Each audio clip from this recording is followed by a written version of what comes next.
Hello all of you, welcome back to my channel. मैं आज आप लोगों के लिए लेकर आ चुकी हूँ एक कलेक्टिव रीडिंग जिसका टॉपिक रहने वाला है current feelings of a person. आपके जो भी पर्सन है, लव इंटरेस्ट है, उनकी करंट फीलिंग्स क्या हैं आपको लेकर, क्या सोच रहे हैं आपके बारे में, हम ये जानेंगे। लेकिन रीडिंग जो है वो जनरल है, कलेक्टिव है, तो जितना रेजोनेट होता है आपके साथ आपको उतना ही एक्सेप्ट करना है एंड लीव द रेस्ट। ज़बरदस्ती अपने आप को रीडिंग में फिट इन करने की कोशिश मत कीजिएगा। जितना आपके साथ रेजोनेट होगा उतना ही आप एक्सेप्ट कीजिएगा। ओके, रीडिंग सभी ज़ोडिएक साइंस के लिए है, हर उम्र के व्यक्ति के लिए है। आपकी कोई भी एज है, आप कितने भी टाइम बाद इस वीडियो को देख रहे हैं, ये आपके साथ रेजोनेट कर सकता है क्योंकि ये रीडिंग टाइमलेस है। जितने भी समय बाद, जितने भी दिन बाद ये वीडियो आप तक पहुंच रहा है तो तभी आपके साथ रिलेट करेगा या रेजोनेट करेगा, फिर चाहे आप इसे 1 साल, 2 साल, 6 महीने, 10 महीने, कितने भी टाइम बाद क्यों ना देख रहे हों। ओके, लेकिन ये रीडिंग आपके लव इंटरेस्ट के लिए है, स्पेशली किसी और के ऊपर अप्लाई नहीं होगी, लव इंटरेस्ट के लिए है। ओके व्यूअर्स, आइए चलिए स्टार्ट करते हैं कि आपके बारे में क्या सोच रहे हैं आपके person. Here we have our first card, earth magic. सबसे पहली चीज़ तो मैं यहाँ पर ये बोलना चाहूँगी कि आपके पर्सन या आप दोनों में से कोई एक अर्थ साइन हो सकता है, या फिर पॉसिबिलिटी है कि आप दोनों ही अर्थ साइन हो सकते हैं। ओके, टॉरस, वर्गो, कैप्रिकॉर्न आपके पर्सन हो सकते हैं, या फिर आप हो सकते हो टॉरस, वर्गो, कैप्रिकॉर्न। मुझे यहाँ पर ऐसा लगता है व्यूअर्स, कहीं ना कहीं जिस पर्सन के लिए आप ये रीडिंग देख रहे हैं ना, वो कहीं ना कहीं ऐसा चाह रहे हैं, मन ही मन, या ऐसा सोच रहे हैं कि काश उनके पास कोई ऐसा मैजिक होता, या उनके पास कोई ऐसी टेक्निक होती, या उनके पास ऐसा कोई रास्ता होता, आसान रास्ता, एक इजी शॉर्टकट होता उनके पास, जिससे वो आपको इम्प्रेस भी कर लेते और अपनी तरफ अट्रैक्ट भी कर लेते। तो the main thing is about attracting you. वो आपको अपनी तरफ अट्रैक्ट करना चाहते हैं और उसी विषय में सोचते हैं कि काश मेरे पास कोई जादू होता, टेक्निक होती, ट्रिक होती, ये होता, वो होता, तो मैं इनको अपनी तरफ अट्रैक्ट कर लेता या कर लेती।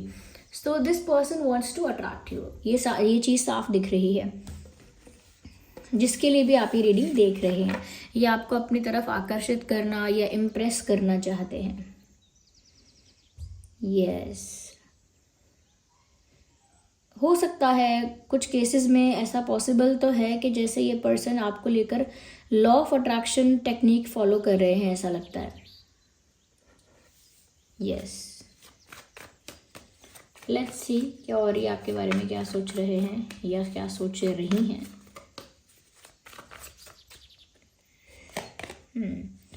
अगेन 6 ऑफ पेंटिकल्स का कार्ड आया है। मुझे यहाँ पर ऐसा लगता है कहीं ना कहीं आपके पर्सन ना व्यूअर्स आपके साथ जो उनका एक्सचेंज है उसके बारे में सोच रहे हैं। अब एक्सचेंज से मतलब है कि आप उन्हें मैसेजेस भेजते हैं तो वो आपको भेजते हैं, आप उनसे अपने मन की बातें शेयर करते हैं तो वो भी करते हैं, आप उनके लिए एफर्ट लेते हैं तो वो भी आपके लिए लेते हैं। तो एक एक्सचेंज चलता है, एक कनेक्शन में, एक रिलेशनशिप में एक्सचेंज होता है, यानी दोनों तरफ से एफर्ट्स और दोनों तरफ से एक्शंस और जेस्चर्स किए जाते हैं। लेकिन अब आपके पर्सन ऐसा फील कर रहे हैं कि ये जो एक्सचेंज है वो आउट ऑफ बैलेंस चला गया है, यानी डिसबैलेंस हो गया है। या तो व्यूअर्स आपके लिए वो ऐसा सोच रहे हैं कि आपको जितने एफर्ट्स लेने चाहिए थे आप नहीं ले रहे हो, या फिर वो अपने लिए ऐसा सोच रहे हैं कि उन्होंने शायद कम एफर्ट्स लिए हैं, उन्हें ज़्यादा एफर्ट्स लेने चाहिए। तो एक हैप्पी रियलाइजेशन खुद के लिए भी हो सकता है इनका, खुद को लेकर भी इन्हें ये रियलाइजेशन हुआ हो सकता है कि इन्होंने जितने एफर्ट्स लिए हैं उतने इनफ नहीं हैं, पर्याप्त नहीं हैं, उनको और कोशिश करनी चाहिए थी, और एफर्ट लेना चाहिए था अपनी तरफ से, और इनिशिएट करना चाहिए था, कहीं ना कहीं खुद से ज़्यादा अप्रोच करना चाहिए था, क्योंकि आपने ज़्यादा किया है, कहीं ना कहीं एक्शन है, एफर्ट है, जो भी है आपकी तरफ से ज़्यादा हो गया है। इस पर्सन ने आपके बराबर का या इक्वली नहीं किया है आपके लिए। ओके, तो कहीं ना कहीं ये डेफिनेटली इंसान सोच रहा हो सकता है कि इस रिलेशनशिप में अब गिव एंड टेक का या एक्सचेंज का, गिव एंड टेक का कोई बैलेंस ही नहीं है, इक्वालिटी ख़त्म हो गई है इसमें। एक इंसान ज़्यादा एफर्ट लेने लगता है और एक कम लेने लगता है। अब आप दोनों में कौन सा वो है जो ज़्यादा एफर्ट ले रहा है और कौन सा वो है जो कम एफर्ट ले रहा है, वो तो आप कमेंट्स में बताना मुझे, क्योंकि यहाँ पर एनर्जी ऐसी है कि वो सोच इसी बारे में रहे हैं कि आउट ऑफ बैलेंस हो गई चीज़, गिव एंड टेक जो होता है आप दोनों के बीच में, उसका अब इक्वल बैलेंस मेंटेन ही नहीं है। ओके, तो वो उसके बारे में डेफिनेटली सोच रहे हैं और ऐसा एक्सपेक्ट कर रहे हैं, चाह रहे हैं कि अब इस सिचुएशन में, अब इस रिलेशन में वापस से बैलेंस आ जाए। या मुझे लगता है अभी तक जो मुझे दिख रहा है, जिस तरह की वाइब है, मुझे लगता है कि ये इंसान ओरिजिनली ये नेचुरली कह सकते हैं कि थोड़ा प्रैक्टिकल ज़्यादा है। ओके, प्रैक्टिकल इनकी अप्रोच ज़्यादा है लाइफ को लेकर, या प्रैक्टिकली डील करते हैं ये सिचुएशंस को। तो ऐसा कह सकते हैं कि ये इंसान ज़्यादा इमोशनल नहीं है लाइफ को लेकर, ये इंसान प्रैक्टिकल ज़्यादा है। और देखते हैं करंट फीलिंग्स में क्या आ रहा है।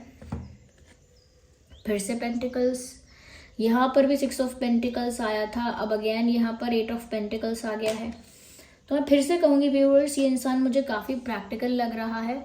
और कुछ लोगों के लिए मैं ऐसा भी कहूँगी कि ये इंसान थोड़ा मटेरियलिस्टिक माइंडसेट का हो सकता है या हो सकती है, मेल फीमेल दोनों के लिए है ये रीडिंग। तो इस इंसान का माइंडसेट थोड़ा सा मटेरियलिस्टिक हो सकता है कि उनको मटेरियलिस्टिक चीज़ों में खो जाते हैं, ये मटेरियलिस्टिक बातें होती हैं इनकी बहुत, संसारी बातें बहुत करते हैं, पैसे की, नेम फेम की, सक्सेस की, इमेज की, पोजीशन की, सुपीरियॉरिटी की, मतलब एक उस तरह का इनके अंदर एक फैक्टर है जिसकी वजह से लग रहा है कि ये इंसान थोड़े मटेरियलिस्टिक हो सकते हैं, मनी माइंडेड हैं। ओके, यहाँ पर व्यूअर्स मुझे अगर हम देखें कि वो क्या सोच रहे हैं, तो ऐसा लगता है कि वो ये सोच रहे हैं कि उनको अभी बहुत मेहनत करनी पड़ेगी आपके रिगार्डिंग। या दिस पर्सन इज थिंकिंग कि जितना एफर्ट ये अब तक लेते आए हैं उससे बहुत ज़्यादा एफर्ट इनको लेना पड़ेगा, यानी कि अब ज़्यादा कोशिश इन्हें करनी पड़ेगी, ज़्यादा एफर्ट्स लेने पड़ेंगे, बहुत स्ट्रगल करना पड़ेगा, बहुत मेहनत करनी पड़ेगी, तब ये आपको अपनी लाइफ में परफेक्टली अट्रैक्ट कर पाएंगे। ओके, मुझे लगता है काफ़ी मेहनत करनी पड़ेगी, ये इस बारे में सोच रहे हैं। साथ ही साथ व्यूअर्स, ये इंसान ऐसा भी सोच रहे हैं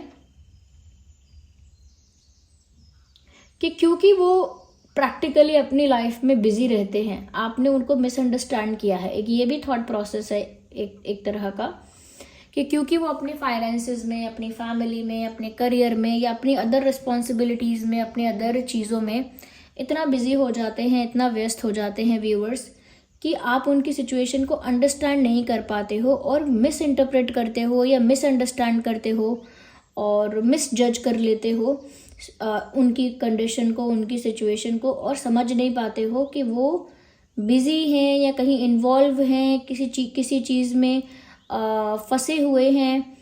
तो उस चीज़ को ना आप समझ नहीं पाते, मतलब उनको ऐसा लगता है कि अगर वो व्यस्त हैं तो आप उस चीज़ को मिसअंडरस्टैंड करते हैं और ऐसा सोचते हैं कि इस इंसान को आपकी परवाह नहीं है, या इस इंसान को आपसे प्यार नहीं है, या फिर इस इंसान को कोई लगाव नहीं है, जबकि वो अपनी लाइफ की कुछ रिस्पॉन्सिबिलिटीज़ में फंसे हुए होते हैं।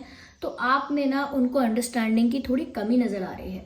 उनको लगता है कि आपकी तरफ से लैक ऑफ अंडरस्टैंडिंग है, जिसकी वजह से बहुत ज़्यादा मिसअंडरस्टैंडिंग हो रही है, आप दोनों के बीच का एक्सचेंज जो है वो भी ख़त्म हो रहा है, लेकिन फिर भी वो तो आपको अपनी तरफ अट्रैक्ट करना ही चाहते हैं। पॉसिबिलिटी है व्यूअर्स, चांसेस तो हैं 25% कि ये इंसान कहीं सच में व्यस्त हैं, कहीं फंसे हुए हैं, किन्हीं ऐसी सिचुएशंस में इन्वॉल्व हो चुके हैं जहाँ पर इनका बहुत टाइम और बहुत एनर्जी जाती है। यस, और देखते हैं ये क्या सोच रहे हैं आपके बारे में।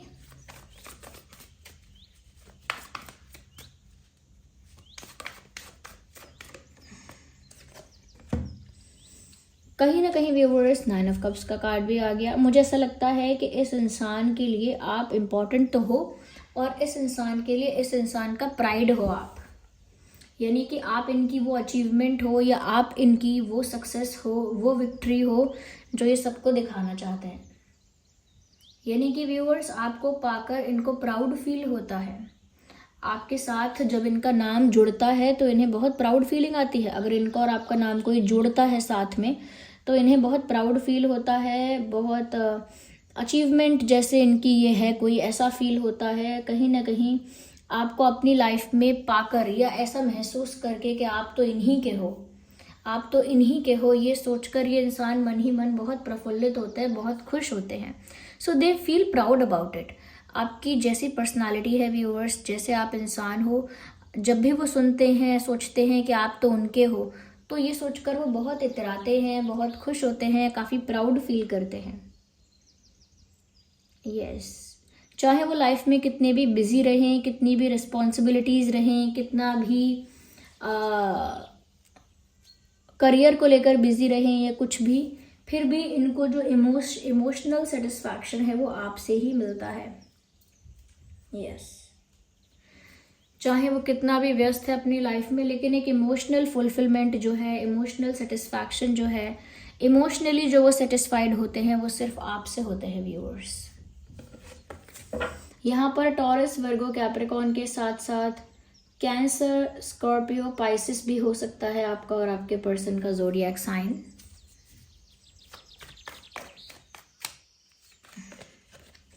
मुझे लगता है कहीं ना कहीं ये पर्सन आपके लिए काफ़ी ज़्यादा पैशनेट और अट्रैक्टेड फील कर रहे हैं, और उस वजह से बहुत ज़्यादा गाने सुन रहे हैं आपको लेकर, या कुछ सॉन्ग्स ऐसे हैं जो वो आपको डेडिकेट कर रहे हैं, या खुद गाने गा रहे हैं, गुनगुना रहे हैं, लेकिन काफ़ी म्यूज़िक के साथ कनेक्ट कर रहे हैं।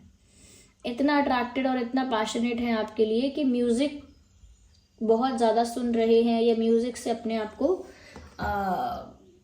हैप्पी या रोमांटिक अपने इमोशंस को चैनल कर रहे हैं म्यूज़िक के ज़रिए। यस, तो काफ़ी ज़्यादा गाने सुन रहे हैं, गाने डेडिकेट कर रहे हैं, या कहीं ना कहीं गाने गा रहे हैं। यस,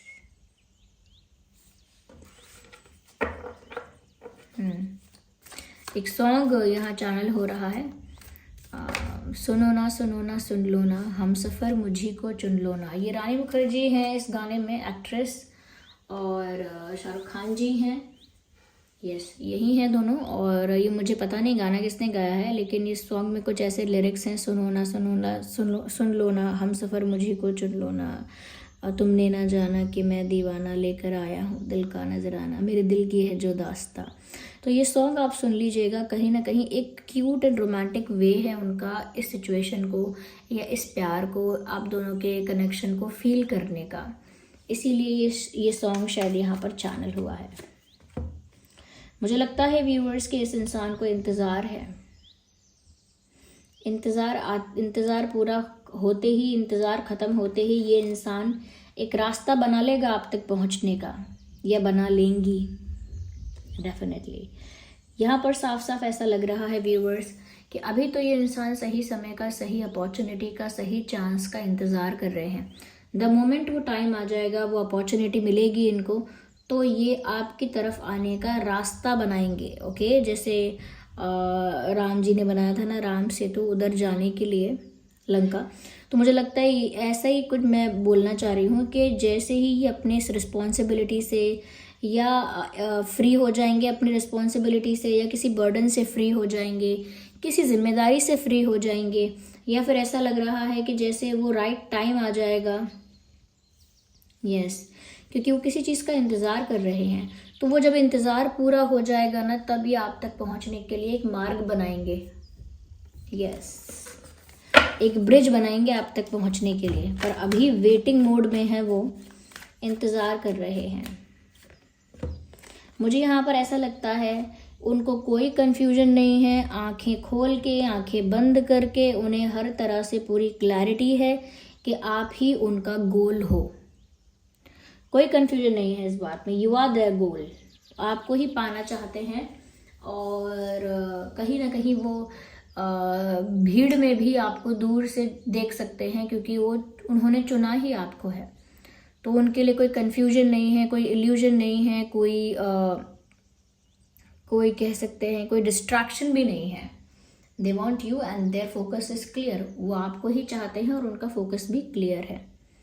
यहाँ पर मैं कैंसर, स्कॉर्पियो, पाइसेस, टॉरस, वर्गो, कैप्रिकॉर्न के साथ साथ एरीज, लियो, सैजिटेरियस भी यहाँ पर नज़र आ रहा है, ये बताना चाहूँगी आपको। आइए व्यूअर्स, अब हम यहाँ पर देख लेते हैं कि और ये कैसा फील कर रहे हैं आपके लिए।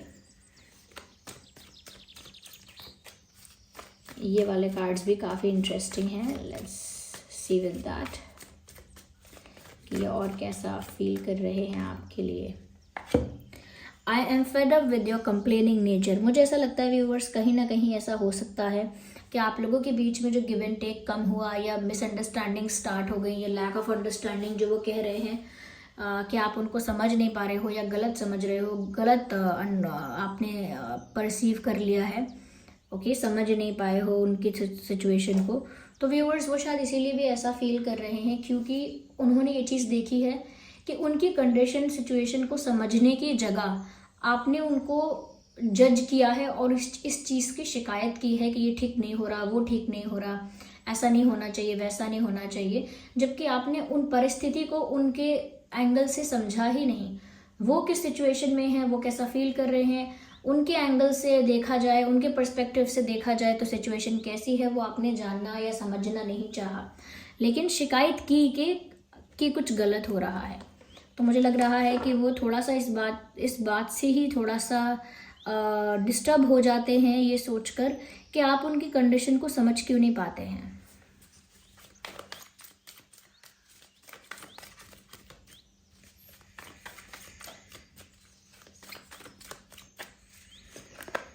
So this card is popping out. I want to fall in love with you again and again. मुझे बार बार तुम्हारे ही प्यार में गिरना है या मुझे बार बार तुम्हारे प्यार में ही पड़ना है। तो व्यूवर्स वो तो चाहते हैं कि उन्हें पहली बार भी प्यार हुआ तो आपसे हुआ, यानी पहले हुआ, और अब भी वो चाहते हैं कि उन्हें दोबारा प्यार हो तो आपसे ही हो। So they want to fall in love with you again and again. वो तो बार बार हर बार आपसे प्यार करना चाहेंगे, जैसे वो कहना चाहते हैं कि हर बार, हर जन्म में, हर समय में मैं हमेशा तुम्हारा बनना चाहूँगा या बनना चाहूँगी। तो व्यूअर्स इनकी फीलिंग यही है कि एक और चांस, एक और अपॉर्चुनिटी उन्हें चाहिए और फिर वो आप तक पहुँचने का रास्ता बनाएंगे क्योंकि उन्हें बार बार आप ही से प्यार हो रहा है।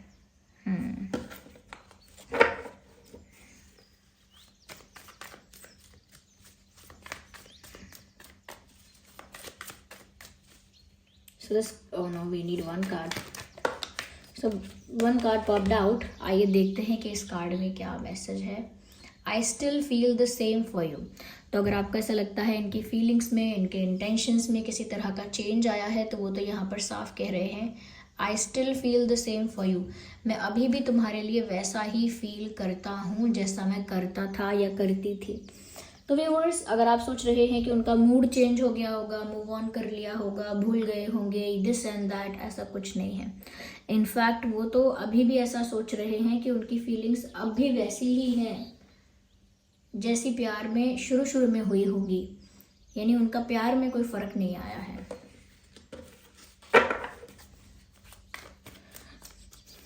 और अगर कोई फर्क आया भी था तो उन्हें तो आपसे और ज़्यादा प्यार हो गया है। So they still feel same for you and they want to fall in love again and again with you. Okay.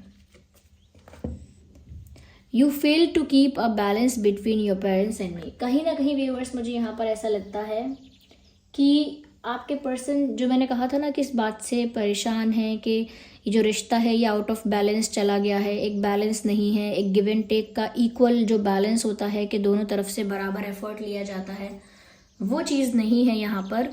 तो जिससे सिचुएशन डिसबैलेंस हो गई है, रिश्ता डिसबैलेंस हो गया है और कहीं ना कहीं लॉस्ट हो गया है थोड़ा ये रिश्ता। तो आपके पर्सन कहीं ना कहीं ऐसा भी फील कर रहे हैं व्यूअर्स कि इसमें आपकी और उनकी दोनों की मिस्टेक है, बट आपकी भी है कि आप भी वो बैलेंस मेंटेन करने में पीछे रह गए। ओके, आप भी ऐसा नहीं है कि बहुत अच्छे से वो बैलेंस मेंटेन कर पाए। अगर आपके पर्सन से मिस्टेक हुई और वो बैलेंस नहीं रख पाए अपनी रिस्पॉन्सिबिलिटीज़ में, पर्सनल लाइफ में, लव लाइफ में, या कह सकते हैं कि उस तरह से वैल्यू नहीं दे पाए, अगर वो बैलेंस नहीं कर पाए सिचुएशन को, तो आप भी बैलेंस नहीं कर पाए। हो सकता है व्यूवर्स के इस इंसान की फैमिली कहीं ना कहीं इन चीज़ों के अगेंस्ट हो सकती है, थोड़ी स्ट्रिक्ट, थोड़ी डिसिप्लिन्ड और थोड़ी सी कंट्रोलिंग हो सकती है। इस वजह से भी हो सकता है कि ये जो इंसान है ये आपके और अपने बीच में बैलेंस मेंटेन नहीं कर पाए, क्योंकि बीच में थर्ड पार्टी इंटरफेरेंस था, आउटसाइड इंटरफेरेंस था इस वजह से। लेकिन वो आपके लिए भी फील करते हैं व्यूअर्स कि अगर वो उस समय बैलेंस मेंटेन नहीं कर पाए फैमिली की वजह से या किसी भी वजह से, तो उस समय फिर आपने भी बैलेंस कर सिचुएशन को मेंटेन करने से अब पीछे हट गए कि ये नहीं कर रहा तो मैं क्यों करूँ, फिर अब ऐसा हो गया कुछ, तो वो चीज़ उनको अच्छी नहीं लगी। But they still love you and they still feel the same for you, ये यहाँ पर दिख रहा है। So this was the reading. अगर वीडियो थोड़ी भी रिलेटेबल है, हेल्पफुल है, तो वीडियो को लाइक करना, एंजल नंबर टाइप करके रीडिंग को क्लेम करना। अगर आप नए हैं सब्सक्राइब करिए, अपना एक्सपीरियंस कमेंट्स में शेयर करिए और रीडिंग को क्लेम ज़रूर करिए। चलिए फिर मिलते हैं अगली रीडिंग में, तब तक के लिए bye bye family, love you all, take care.